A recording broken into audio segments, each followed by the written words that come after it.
Hi, I'm Dr. George Yancey. Let's share some paradigms.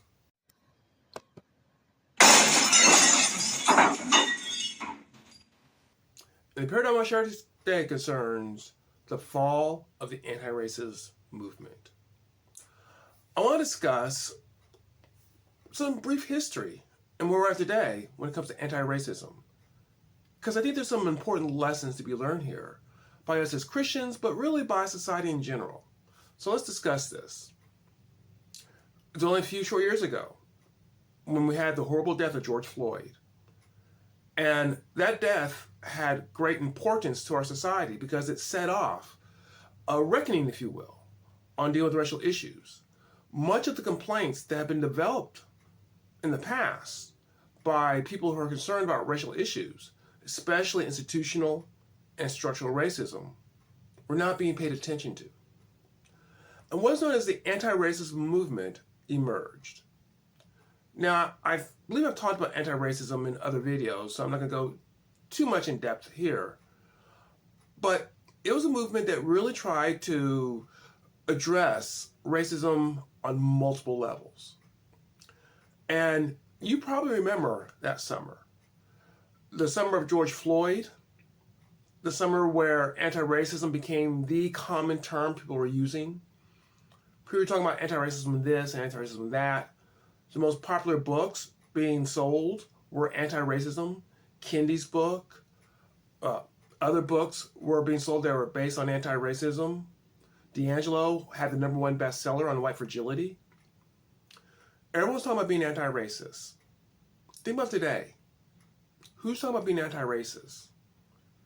Probably just those who are on the fairly far left. I won't say far, far left, but fairly far left on racial issues who are talking about being anti-racist. So what happened? Well, one way we could look at this is perhaps it's the mistakes of the leaders of the anti-racism movement. And there were some big mistakes. Black Lives Matter turned out to be pretty corrupt. I mean, there's no easy way of saying this. I don't take delight in saying this, but the evidence was that they wasted their money a lot on themselves. Kendi himself received a huge chunk of money, I believe about $30 million to do research. Now, as a researcher, you're going to give me $30 million? I think I'm set for life.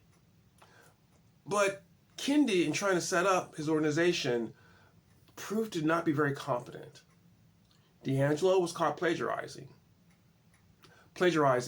a scholar of color, which makes it even worse.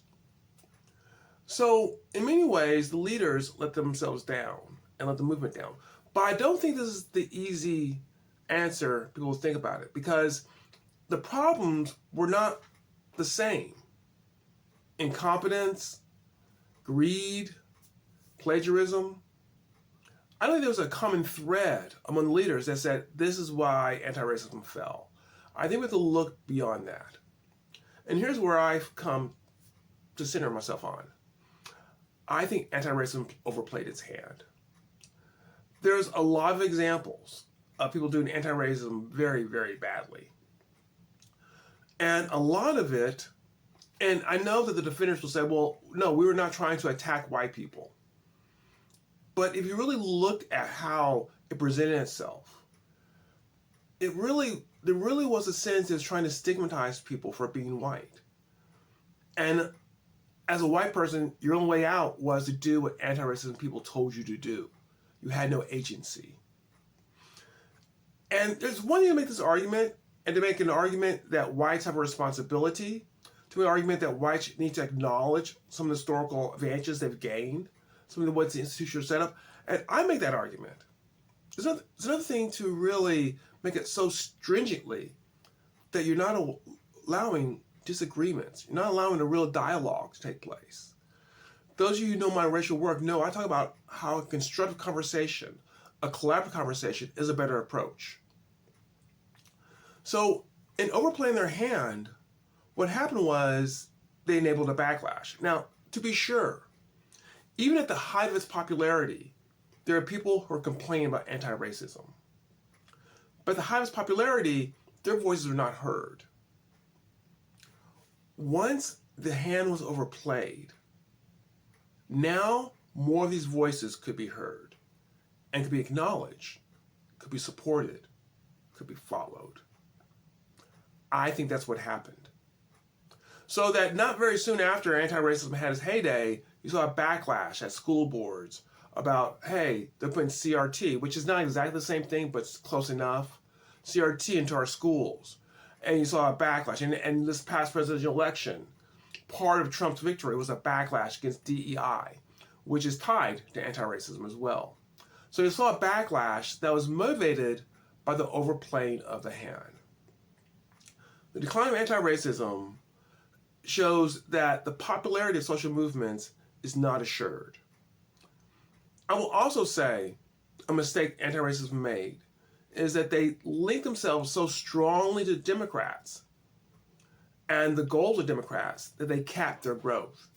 So that if you're pro-life, but you want to support anti-racism, there are anti-racists who are saying, no, we're a pro-choice movement.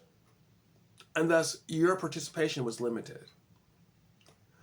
This and the overplaying of the hand, I believe, led to the decline of the popularity of anti-racism to the point to where we're at today, where the situation is switched, in that there's stigma attached to people who want to support DEI or anti-racism or things of this nature. Those people are being called racist today, which is ironic compared to how anti-racists used to call those who disagree with them racist.